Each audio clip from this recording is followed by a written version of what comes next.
नमस्कार। इस वीडियो में हम चर्चा करेंगे नई सीईटी के बारे में। समान पात्रता परीक्षा।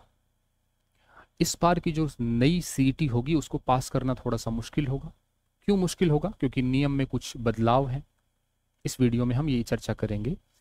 परीक्षा तिथि क्या होगी? 2025 के लास्ट तक इसकी परीक्षा हो जाएगी, जैसा कि आरएसएसबी ने शेड्यूल में बताया हुआ है, या फिर 2026 में जाएगी।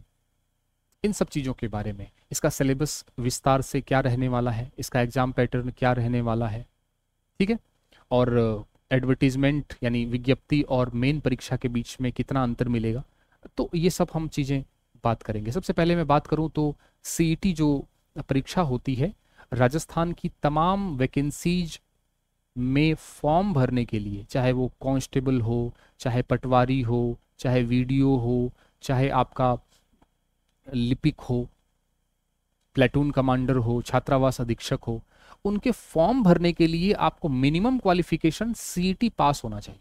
यानी बिना सीईटी पास किए आप ये फॉर्म भर ही नहीं सकते। अब दो प्रकार की सीईटी होती है। 12वीं पास है, यदि आप केवल 12वीं पास हैं, आपने 2024 या 25 में 12वीं पास की है किसी भी स्ट्रीम से, आर्ट्स से, साइंस से, कॉमर्स से, तो आप सीईटी 10+2 के लिए योग्य हैं। और यदि आपने ग्रेजुएशन किया हुआ है 2024-25 में, या इससे पहले भी, मतलब आप ग्रेजुएशन किया हुआ है आपने, तो आप सीईटी को ग्रेजुएशन वाला देंगे। ग्रेजुएशन वाला जो विद्यार्थी है वो दोनों दे सकता है, ठीक है, ग्रेजुएशन वाला भी दे सकता है सीईटी, और 10+2 वाला भी दे सकता है। 11 प्रकार की पोस्ट के लिए आप लायक हो जाते हैं जब सीईटी ग्रेजुएशन को आप पास कर लेते हैं, और 12 प्रकार की पोस्ट के लिए आप एलिजिबल हो जाते हैं, फॉर्म भरने के लिए योग्य हो जाते हैं, जब आप सीईटी 10+2 दे देते हैं। सीईटी मानी कितनी जाएगी, यानी सीईटी में हम कितने नंबर लेके आए? तो पिछले साल जो सीईटी हुई थी 2024 में, उसमें आपको 40% ही नंबर लेके आने थे। 40% नंबर लाते ही सीईटी 10+2 या ग्रेजुएशन क्वालिफाई हो जाता। जिसने ग्रेजुएशन भर रखा है 40% लाते ही क्वालिफाई, 10+2 भर रखा है तो 40% लाते ही क्वालिफाई हो जाए। SC/ST में 5% छूट मिली थी, यानी SC/ST का जो विद्यार्थी है वो 35% लाके सीईटी को क्वालिफाई कर सकता था 2024 में। लेकिन इस बार इसको बदला है, और यहाँ पे अब आपको 60% लाना पड़ेगा। यानी मिनिमम क्वालिफिकेशन मार्क्स जो है वो 60% लाने पड़ेंगे। SC/ST के लिए आप देख सकते हैं 5% कम करके कि 55%। इसी के साथ साथ नेगेटिव मार्किंग का भी प्रावधान। तो आप देख सकते हैं कि नियमों में थोड़ा बहुत कितनी ज़्यादा बदलाव हुआ है। एक तो क्वालिफिकेशन मार्क्स भी बढ़ गए हैं, नेगेटिव मार्किंग भी हो सकती है। तो अब इसको क्वालिफाई करना थोड़ा सा मुश्किल होगा। मुश्किल इसका मतलब ये होता है कि पेपर हार्ड नहीं होगा, बस बात ये है कि हमें थोड़ा सा पहले से ही तैयारी करनी पड़ेगी। अभी से तैयारी हमें स्टार्ट कर देनी पड़ेगी। यदि आपको इन सब परीक्षाओं में फॉर्म भरना है तो हमें सीईटी के द्वारा ही गुजरना पड़ेगा। आयु आपकी 18 से 40 साल के बीच होगी तो आप भर सकते हैं। पिछली बार जिन्होंने दिया है, अपना रिकॉर्ड इंप्रूव करने के लिए भी आप सीईटी का जो रिकॉर्ड है, आपका सीईटी का जो परसेंटेज है, उसको इंप्रूव करने के लिए भी आप सीईटी नई वाली दे सकते हैं, ठीक है। पिछली बार वैधता 1 साल थी, तो इस बार आपकी 3 साल की करने वाले हैं। यानी एक बार सीईटी कंप्लीट हो जाएगी आपकी, तो आप 3 साल तक जो भी वैकेंसीज आती रहेंगी आप फॉर्म भरते रहेंगे, ठीक है। तो आपको ये बातें समझ में आ गई। दोनों की सेम चीज़ें हैं, क्वालिफिकेशन सेम है, एज सेम है, वैलिडिटी सेम होगी, पोस्ट अलग अलग है। और 12वीं का विद्यार्थी, यदि आपने 12वीं पास कर रखी है केवल, तो आप सीईटी 10+2 देंगे। आपने ग्रेजुएशन भी कर रखी है तो दोनों आप दे सकते हैं। अब मैं बात करता हूं कि सबसे पहले सिलेबस की बात कर लेता हूं। 150 क्वेश्चन आते हैं, देखो 150 क्वेश्चन आते हैं, 300 नंबर के होते हैं, ठीक है।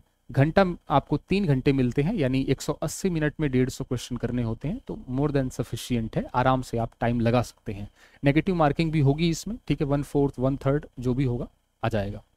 नॉर्मलाइजेशन होगा आरएसएसबी बोर्ड के हिसाब से, क्योंकि एक से ज़्यादा पारियों में परीक्षा होगी इसकी। पिछली बार सीईटी 10+2 की 6 पारियों में परीक्षा हुई थी, और सीईटी 10 ग्रेजुएशन की 4 पारियों में हुई थी। तो नॉर्मलाइजेशन का जो मेथड है वो आरएसएसबी ने बदल दिया है, इक्वी परसेंटाइल, ठीक है। तो इक्वी परसेंटाइल मेथड से वो क्या है, मैंने पहले ही आपको इस यूट्यूब चैनल पे बता रखा है कि इक्वी परसेंटाइल क्या होता है। आप वहाँ जाके देख सकते हैं।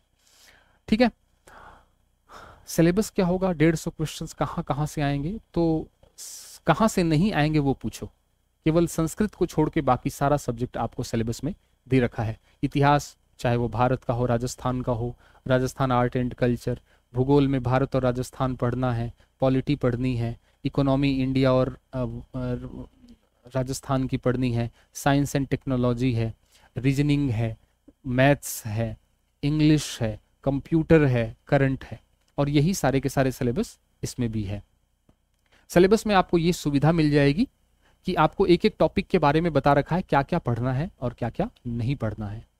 ठीक है, अब बहुत सारे टॉपिक्स इसमें सेम है, सब्जेक्ट तो सारे सेम ही हैं, लेकिन उसमें से जो सब टॉपिक हैं, टॉपिक में से भी छोटे छोटे टॉपिक्स हैं, वो थोड़े बहुत अंतर हैं। कुछ टॉपिक्स इसमें दे रखे हैं, कुछ टॉपिक्स इसमें दे रखे हैं, लेकिन सब्जेक्ट्स आपको सारे ही पढ़ने पड़ेंगे।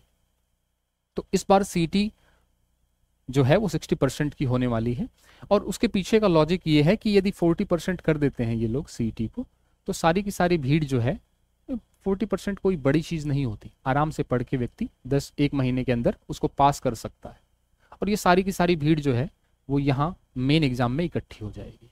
तो फिर सीईटी का मतलब ही क्या हुआ? सीईटी को लाया ही इसलिए गया था ताकि एक जाली लग सके, लोग वहीं छट जाएं, और बहुत छटे हुए लोग जो हैं वही आगे बढ़ें, ताकि जब मेन परीक्षा, मुख्य परीक्षा कराने की बारी आए तो उनकी परीक्षा कराना ज़्यादा आसान हो। ठीक है, तो यही सीईटी का मकसद था। अब हम बात कर लेते हैं कि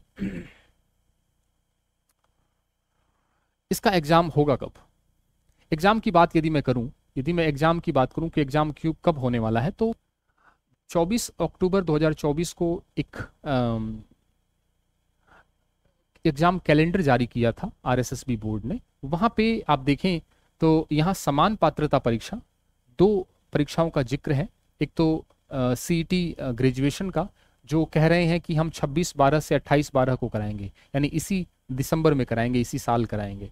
और इसी तरीके से मैं सीनियर सेकेंडरी की बात करूं तो इस विज्ञप्ति के हिसाब से इन्होंने कहा था कि हम फरवरी में कराएंगे, 20 फरवरी से लेके 22 फरवरी 2026 तक। अब सवाल ये है कि जो 20 से 22 फरवरी का जो एग्जाम है, उस तिथि पे तो लैब असिस्टेंट की परीक्षा हो रही है। 22 फरवरी को तो लैब असिस्टेंट की परीक्षा हो रही है।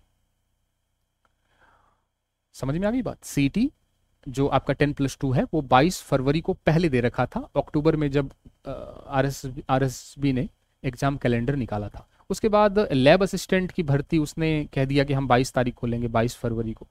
तो निश्चित रूप से ये सवाल उठना लाजमी था। ये एक ट्वीट है, बच्चे ने क्वेश्चन पूछा है कि सर प्लीज़ बताएं 22 फरवरी को तो सीईटी का है पेपर, फिर हमारा एग्जाम आगे होगा क्या? तो इन्होंने ट्वीट करके आलोक राज जी, जो आरएसएसबी बोर्ड के चेयरमैन हैं, अध्यक्ष हैं, वो उन्होंने बोला कि सीईटी की डेट का इस्तेमाल लैब असिस्टेंट की परीक्षा के लिए किया जाएगा, सीईटी में तब्दीली होगी। यानी जो सीईटी ग्रेजुएशन है या 10+2 है, ये आपका 2026 में होगा, ये बात कंफर्म है। ठीक है, और फरवरी के बाद ही होगा, मार्च में हो, अप्रैल में हो, मई में हो। तो अभी से हमें तैयारी के लिए लग जाना है।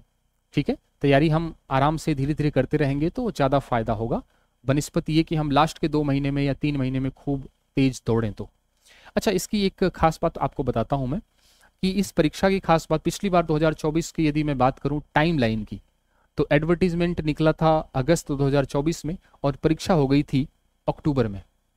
तो अगस्त के लास्ट में निकला था, एक सितंबर और अक्टूबर का आधा महीना, यानी 1.5 महीने बाद इसकी परीक्षा हो गई थी। तो बहुत फास्ट इसकी परीक्षा हुई थी 2024 की बात करूं 10+2 की। ऐसे ही एडवर्टीजमेंट निकला था सीईटी ग्रेजुएशन का 6 अगस्त को, और परीक्षा सितंबर में हो गई थी। तो मुश्किल से 1.5 से 2 महीने ही मिले थे तैयारी करने के। तो इस बार ना हो ऐसा कि विज्ञप्ति के इंतजार में हम एकदम नज़दीक पहुंच जाएं, क्योंकि आरएसएसबी बोर्ड की जो भी भर्तियां हो रही हैं बड़ी टाइमली हो रही हैं, है ना, क्योंकि जो आरएसएसबी बोर्ड के जो अध्यक्ष हैं वो बड़े एक्टिव हैं, चाहे ट्विटर पे हो और चाहे वो काम धाम जो उनका है, जैसा उनका एग्जाम करवाने का नेचर है, तो बड़ा ही टाइमली भर्ती हो रही है। तो आप बिल्कुल उस चीज़ को ध्यान रखना नहीं है आपको, तो तैयारी में लग जाना है। क्योंकि आप सोचेंगे विज्ञप्ति और परीक्षा के बीच में टाइम मिलेगा, पिछली बार टाइम ही नहीं मिला था, 1-1.5 महीने, और सब्जेक्ट आपको कम से कम 10-12 सब्जेक्ट पढ़ने हैं, ठीक है। रिजल्ट आपका फरवरी में आ गया था, तो रिजल्ट का तो आप छोड़ दें एक बार, मेन एग्जाम होगा उससे पहले पहले सबका रिजल्ट आ जाएगा। मेन जो जिस एग्जाम को आप देने वाले हैं तो उससे पहले आपका सारा रिजल्ट आ जाने वाला है। लेकिन बात यह है कि एग्जाम और विज्ञप्ति में कम टाइम मिलने वाला है, तो मेरा यही रिक्वेस्ट है आपसे कि आप जो है जितना जल्दी हो सके परीक्षा की तैयारी, सीईटी की तैयारी स्टार्ट कर दें, ठीक है। इस बार आपने 2024 या 25 में जो गलतियां की हैं आपने पिछली बार, वो इस बार गलती नहीं करनी है, आपको देना है परीक्षा, ताकि आपको आगे के 3 साल आप बिल्कुल श्योर हो सकें कि कोई भी वैकेंसी आएगी तो मैं उसको दूंगा परीक्षा। और बहुत ही सीरियस होके देना है, क्योंकि सीईटी का ही सारा लगभग 80% सिलेबस, 90% सिलेबस आपका मेन एग्जाम में आता है, चाहे कोई भी हो, चाहे वीडियो हो, चाहे पटवार हो, चाहे आपका छात्रावास अधीक्षक हो, चाहे प्लेटून कमांडर हो, सिलेबस सेम रहता है। तो इसमें जितना ज़्यादा तैयारी कर लेंगे आप, उतना ज़्यादा आगे के लिए फ़ायदेमंद होगा। टेलीग्राम चैनल आप ज्वाइन कर सकते हैं, इसी चैनल का वीडियो के नीचे डिस्क्रिप्शन में इसका लिंक दे रखा है। एप्लीकेशन डाउनलोड कर सकते हैं। जल्दी ही हम सीईटी से रिलेटेड क्लासें यूट्यूब पे स्टार्ट करने वाले हैं, तो सब्सक्राइब करके रखें, ठीक है। और क्लासें स्टार्ट करने के बारे में हम कमेंट में हम आपकी राय जानना चाहते हैं। आप कमेंट में कोई बात है यदि इसके रिलेटेड, रिगार्डिंग क्लासेज के रिगार्डिंग, क्लास स्टार्ट करने के रिगार्डिंग, तो आप वो सब्जेक्ट दे सकते हैं कि सर इन सब्जेक्ट की क्लासेज आप स्टार्ट कर दें, ठीक है। तो ये बातें रह गई हमारी जो बात थी, तो अभी से आपको लग जाना है। बाकी जो अभी अपडेट होगा वो मैं आपको देता रहूँगा। मिलते हैं किसी नई वीडियो में, तब तक के लिए थैंक यू सो मच। आपने अच्छा 4th ग्रेड में भी आपने जो फॉर्म भर रखा है, या 4th ग्रेड जो जो जो परीक्षा जिन्होंने दी है, तो अब उसी भरोसे नहीं रहना है, आपको आगे बढ़ना है, ठीक है। 4th ग्रेड में ही थोड़ी ना रहना है आपको। तो 4th ग्रेड वाले जो नॉन सीईटी वाले थे, जिनका सीईटी नहीं था, तो आप ये इन सीईटी की आप तैयारी करें, ताकि और आगे अच्छे मुकाम पे आप पहुँचें। मिलते हैं अगली वीडियो में किसी नई इन्फॉर्मेशन के साथ, तब तक के लिए थैंक यू सो मच।